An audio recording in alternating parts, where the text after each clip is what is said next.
First, let us understand what is the meaning of dropshipping.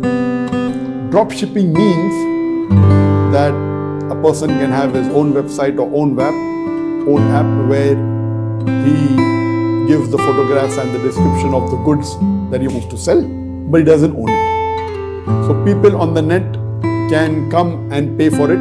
Once a customer pays for the goods which you have advertised, what you do is after that you buy the product from the manufacturer and you ask him to ship it to the customer. So this is called drop shopping, and it was there since long, but in pandemic, especially in 2020 and 2021, it has reached to a great extent. Online shopping was common. Now this drop shopping, where a person who makes the site, he is well versed in attracting the customers.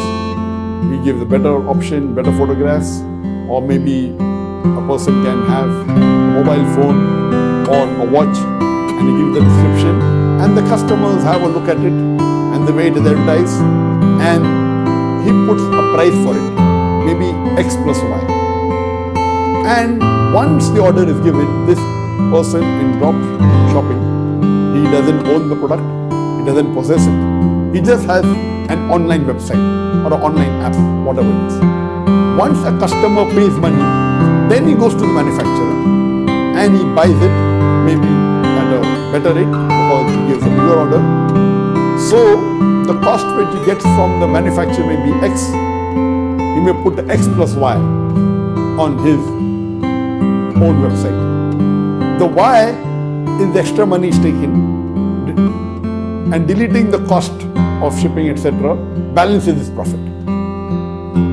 So once a customer orders it, he goes to the manufacturer, he tells to the manufacturer, this is the address of the customer, delivered directly. Now this is the conventional method of drop shopping. This is the conventional method of drop shipping, that they give an order on a website. The person who owns the online website doesn't possess the goods, doesn't own the goods. He gives the manufacturer, tells the manufacturer right. This conventional method of drop shipping, it is haram in Islam, mainly for two reasons. Because of the hadith of beloved Prophet, it's there in Sunan Abu Dawud, word number 4, hadith number 3503, in which Asaba Hakim bin Hazm, may Allah be pleased with him, he comes to the Prophet and says that people want to buy goods which I do not possess. Can I go in the market and buy it and give it to them? So the Prophet said, do not sell things which you do not possess. So based on this saying of the Prophet, that do not sell things which you do not possess, and these hadiths also there in Tirmidhi and Ibn Majah. So the fuqahas have come to a conclusion that a Muslim who does not possess the goods, he cannot sell it. And the Muslim who doesn't own the goods, he cannot sell it. So the two requirements for any Muslim to sell any goods to a customer. Number one, you should own it, and number two, you should have possession of it. Now, in the drop shipping method which we talked about, conventional method, we are breaking both these rules. The person who is advertising online, he doesn't own the goods. Only after he gets the order does he tell the manufacturer to deliver it. Neither does he possess it. So these two conditions are violated.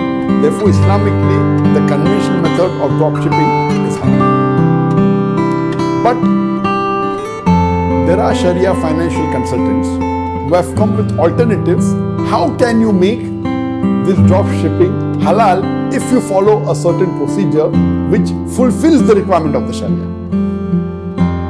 So what they have come to a conclusion that based on a hadith of the Prophet which was quoted by the question also, of Sahih Bukhari, point number 3, hadith number 2240, that Ibn Abbas, may Allah be pleased with him, he said that when the Prophet went to Medina, he came to know that people were buying dates 2 or 3 years in advance. They paid for dates which were delivered 2 or 3 years in advance.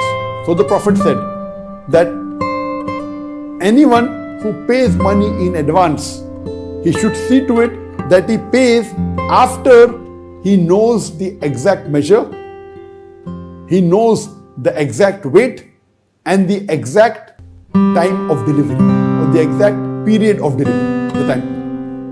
So here the Prophet put a condition that if someone is paying in advance full money, he can pay under the condition that he knows the measure of that good, he knows the weight of that good, the basic description, etc., and the details, and he knows the date of delivery, the exact time period. So if this is done, it is called a salam in the Islamic terminology. It is salam, or it's also called as baya as-salam.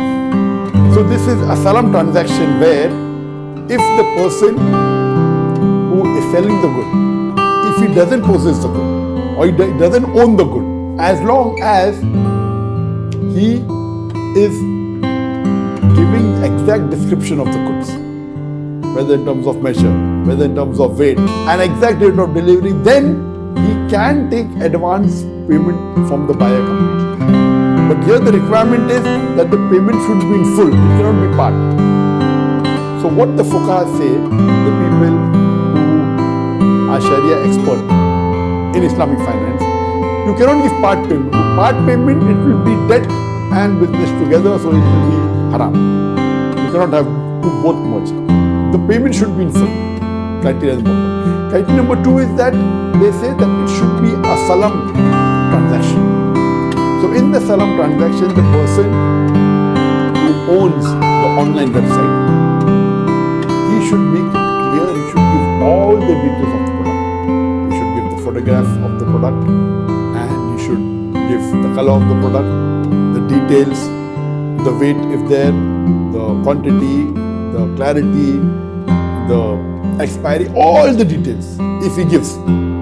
And also he gives the exact date of delivery. Then it becomes a salam transaction. So this, if he does, and some of the fuqaha say that if you mention on your online site that you do not possess these goods, that means you are making it very clear. You don't possess the good, but you give the photograph of the good, and you're giving the details, the color, the details, the weight, the measurement, all details, as many as possible, including the exact date of delivery, then this becomes accepted. But now you are clarifying that you do not own the goods. But yet there is one factor which is missing, is that you don't possess, and for you to make the transaction, you should see to it that you cannot ask Islamically that once you have mentioned these details, and if you deliver, the customer knows very well. And as long as you fulfill all these requirements, it is done. So the fuqaha, they say, you can then tell the manufacturer, okay, you ship. It is told to the customer that I don't possess it, and it's a salam. In the salam, it is accepted that you don't own the goods, you don't possess it, but they tell the manufacturer to deliver it. Now some fuqaha say this is not permitted, because the person you are buying from, you have to take possession before delivery. So if he delivers it, it will be breaking the contract. He is a manufacturer, he is a seller, he cannot deliver. You have to take possession before delivery. So you can buy from manufacturer, no problem, but if you ask him to ship directly, then it is breaking the Islamic rule of possessing the article. Now, there is one view of the Maliki school of thought. What they say that this hadith mainly refers to foodstuff, because people used to pay for the dates 2 or 3 years in advance. So the Maliki school of thought says this requirement of possessing the goods is only for foodstuff, not for other material. But this is the view of a minority. The remaining three schools of thoughts, that is the Hanafis, the Shafi, and the Hanbalis, they don't agree with this. So this is a minority view. The majority doesn't agree. So according to Hanbali school of thought, no problem. Possession is not a must. It's not a foodstuff. You can ask the manufacturer to deliver directly. It's accepted. But the majority disagree. You cannot. You have to take possession. So what they say, that you can either have another salam with the manufacturer and solve this problem, or what you say, that you ask the courier company to deliver it. Now, when in a normal circumstances, when a courier company is delivering the goods, they are having a contract with the manufacturer, not with the person who owns the online site. So that means you're not taking possession. So in this case, what do the Sharia financial consultants say?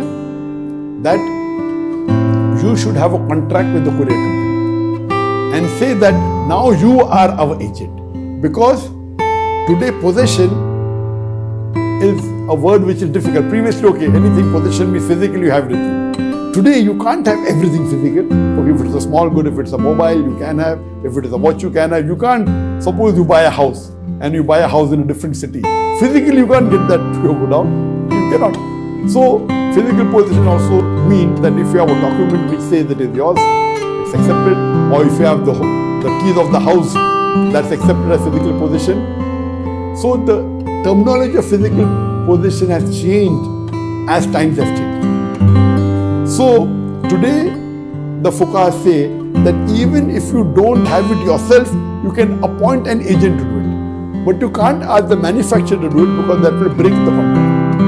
So that's the reason what the fuqaha say, that you can have a contract with the courier company and tell the courier company, have a contract that you are appointing them to pick up the goods from the manufacturer and deliver to the customer.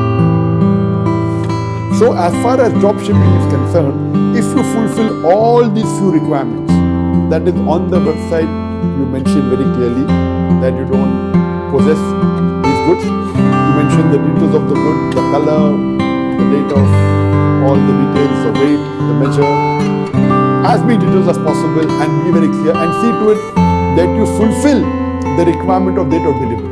And you take the onus. If something goes wrong, you are liable for it. So if you cannot deliver on time, it becomes your duty you deliver something equivalent to them, or refund the money. Whatever it is, it should be done as per the rules of the Sharia. If this is done, and then you have a contract with the courier company that they will pick up, they will be your proxy agent and pick up from the manufacturer and deliver it to the customer. If anything happens in between, you are liable, you take the liability. So if all these rules of the Sharia are fulfilled, then drop shipping can become permissible. But the conventional method is wrong. But if you follow all these rules of Sharia, so it doesn't break and it fulfills, it becomes a salam, it is permissible, and then your business will be halal. Otherwise, the conventional method of drop shipping is haram. Hope that answers the question.